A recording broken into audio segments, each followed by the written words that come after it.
Hello, and welcome to another episode of Organize Your Existence for a Life of Happiness and Fulfillment. I'm Gobi, and I'm here with Jehoshaphat, who's the founder of TIA. Hello, everyone. Nice to meet you. And today we're going to be talking about what matters. So, what do you really value in life? And I was inspired to explore this topic when I read the book Subtle Art of Not Giving an F. And I thought about this topic and thinking about my happiness as a function of things that I can control. How can I make my happiness a function of only things that I can control? And as I started to investigate that topic, I thought about, well, what if I made my happiness just a function of my process of doing good things for maintaining the rings of things that matter to me day to day. And so one of the things I thought about is what do I really care about? I really just care about my CFF. CFF meaning my career, friends, and family. So with respect to my family, even with my family, I mainly care mostly about the family members that I like, that I'm really close to, and I want to maximize the amount of fun I have with them and moments I have with them. And then in terms of friends, I may have a lot of friends, but deep down, who are my core, true friends who are loyal to me? It comes down to a small list again, the kind of people I'm comfortable to get on the phone and call, for instance, and having a good time with them. That's something also that matters to me. And so the third thing that really matters to me is having an overall contribution that I will push out on my death day. Sometimes I feel like I'm just pregnant with ideas and of artistic ideas, artifacts online, blogs, videos, writings, and over the course of my life, I hope I can get some probabilistic win. So some things may not succeed, some things may, but overall, I'd love my company and myself to have some kind of mark. And to satisfy that overall good contribution is something that matters to me. And I feel that that is even my sense of duty. So those are some of the things that matter to me. And in fact, probably the only thing that matters to me. But before I talk more about myself, Joho, I'd love to hear about what matters to you. So thank you so much. And talking about the things that matter to you, it was really insightful listening to them. For me, creating a balance between my spirit, my soul, a balance between my spirit, my mind, and my body is something that really matters to me. So daily, I strive to ensure that my spirit is not more fed than my body, or my body is not more fed than my mind, or my mind is not more fed than my spirit or my body. So I try to create that balance where none suffers at the expense of the other, because I'm feeding one too much, the other suffers. So that is very important, and it's something that matters a lot to me. Same thing as getting 8 hours of sleep daily. It matters to me a lot because it contributes to having that balance between my mind, my spirit, my body, and my spirits. Okay, so a few things. What is a spirit? So the spirit is the spiritual. Okay, So what's where the does the mind go after? Where do we go after here? So I believe there's somewhere that the spirit will go after this plane. And Okay. whatever that is to someone else, for me, based on my beliefs, I try to make sure that that part of my life is fed. So that at the end of the day, as I'm feeding my mind, as I feed my body by exercising, by sleeping well, by eating healthy, I also make sure that my spiritual health is fed. It's not starving, as my body or as my mental health and my physical health is not starving. And is the spirit the same thing as the soul? Yes, it's basically the same thing as so. Okay, got it. Well, the thing is, that makes a lot of sense. So you make sure that your spirit is well, or soul is well fed. You make sure that your body is well fed through Yeah. food and sleep, and you make sure that your mind is well fed through what? Yeah, through reading, staying updated, updating my skills. Okay.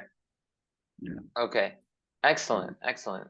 That's actually quite different from what I care about, and it's very interesting. You have what you care about in your life. What matters to you is different from what matters to me. For maybe there is some overlap, but they're different answers, and that's really interesting because, well, if we take the more things you care about and the more things that matter to you, the harder life is, right? Because you have to care about more things. That's why Freddie Mercury famously said, or Farrokh Bulsara, Freddie Mercury, the lead singer of Queen, said, "Nothing really matters in the end. Nothing really matters." Now, Yeah. that's interesting how both of us somewhat disagree with him. For instance, I care about my CFF, my career, friends, and family, and you care about your SMB, spirit, mind, and body. And so that's fascinating. One of the The things fun that, fact is, yeah, when people hear that I care about my spirit, mind, and body, some people may think I don't care about my loved ones, I don't care about family. But what they don't realize is if my spirit starves, or if I don't take care of my mind and my body, I uh-huh. will not have the capacity to care for my family and my loved ones. That can't be more true. Uh, you know, I, I I really agree with that, and I think one thing that is even more difficult to maintain than your family and close friends relationships is just your image in an outer social circle. And one of the things I like to think about is just you can't make your happiness a function of what X, Y, and Z think about you, your outer social circle. You almost have to Exactly. treat outer social circle people like how customer support agents treat you. You Yeah. know, those people who you never interact with, who are not your close friends or family, they're basically temporary figures in your life and they will die. And you will meet them in a formal setting, like online or in person. Often you'll meet them with people who are close to you, like your friends or family. But I don't think we should attribute too much value to transient people in your life who you basically spend no time with. Sometimes teenagers, they give more importance to somebody that they spend 5 minutes with than to their own parents who they spend all their life with, uh, in terms of comments. Yeah. And sometimes there are people in your life who maybe somebody said something rude to me, day before yesterday, and I didn't like that, and I feel like 10 years ago, I would have been thinking about that still. But now I feel like that person's already dead to me. I don't know if I'll ever see them again before they die. They just don't matter. And so, first of all, it's like eliminating the things that matter. So, eliminating all the like not people who are not your close family and friends. They just don't, you can't make your happiness a function of them. And then, even as you said, even for your close family and friends, you need your SMB, your spirit, mind, and body in check first before you can actually care about their particular needs. Because if your spirit, mind, and body are not in check, then you're not going to be able to take care of them either. So I quite appreciate Exactly. that. Yeah.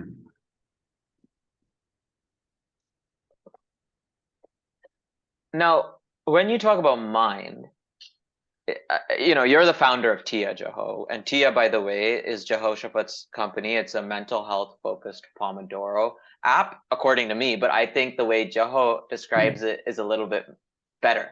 Jaho, what's your one-liner pitch for Tia? Uh, So we are helping remote workers transform their mental health.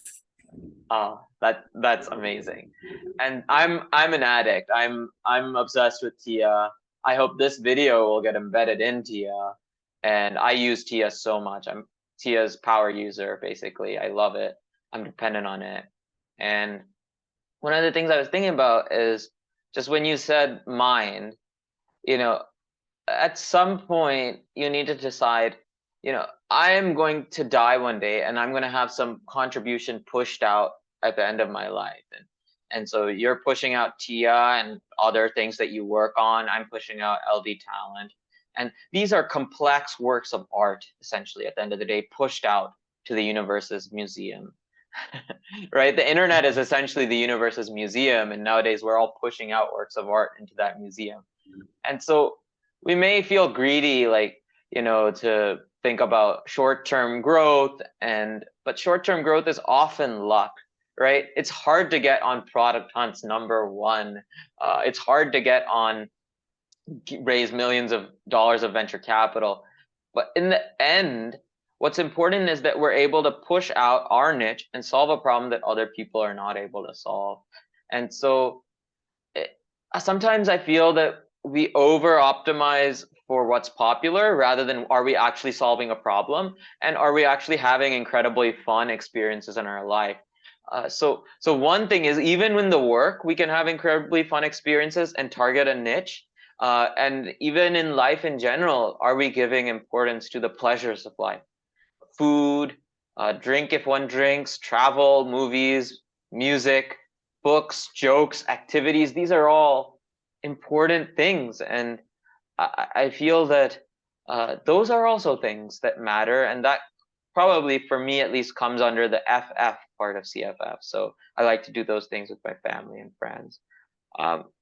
I'm curious about where these types of things, just in particular your niche contribution and also your sort of ability to enjoy life through activities, how does that play into your SMB, spirit, mind, and body?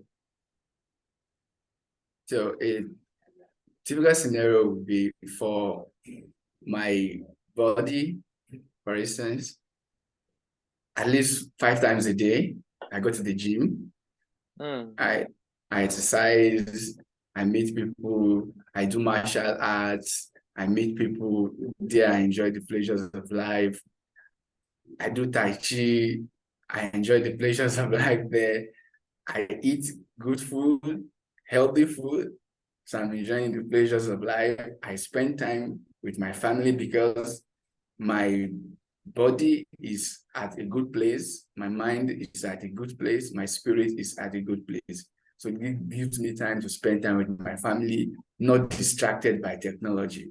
So I keep the technology away and I spend quality time with my family because my body, my soul, which is my spirit, and my mind, they're at a good place where I can spend time with my family without thinking about, oh, I need to be exercising, I need to be doing this.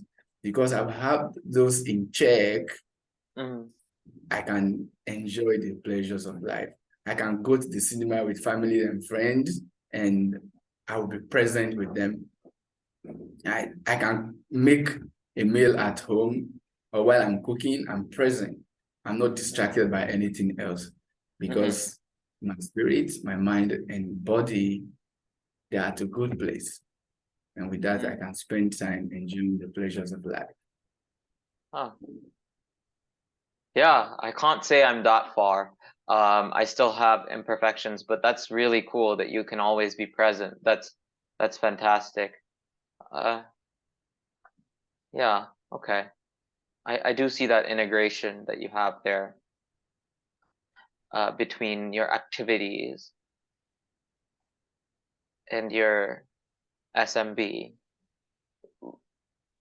What about your contribution though to the world, like your niche contribution? Not all, everybody has some small contribution or a large contribution to the world.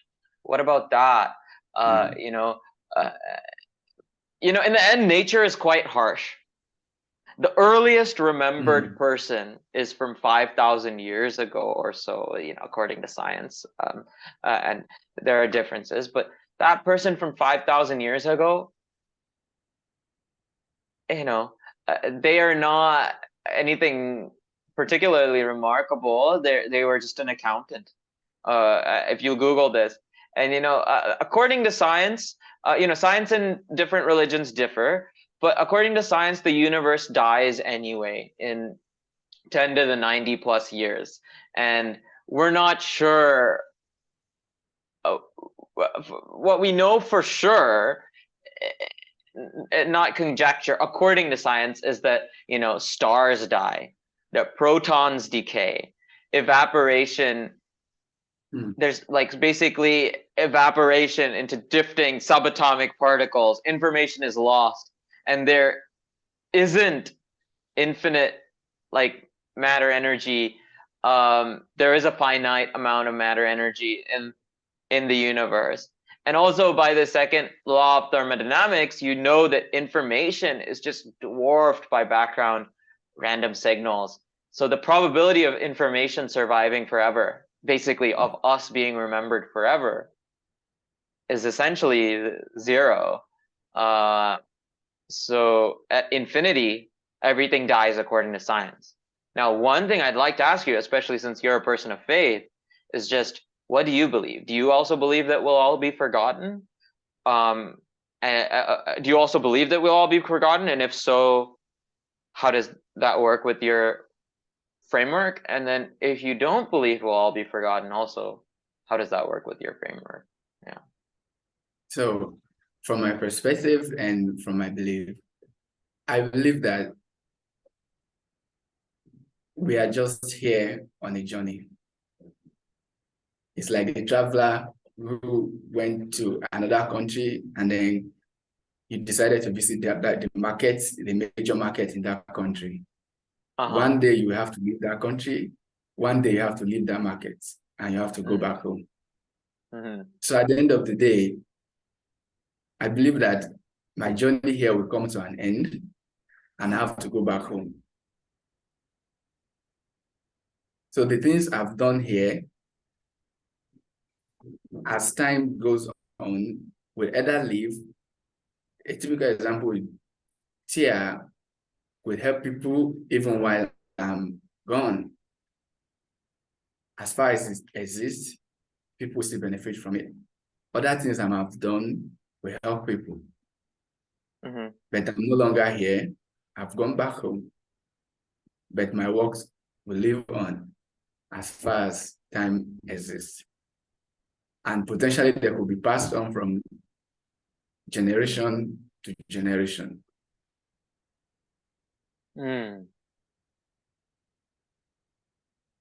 I see. Yeah, there is something Richard Dawkins says in The Selfish Gene, which is that even if the people don't survive, their genes survive. Or even if the genes don't survive, what's called a meme survived, which is just basically kind of like an idea.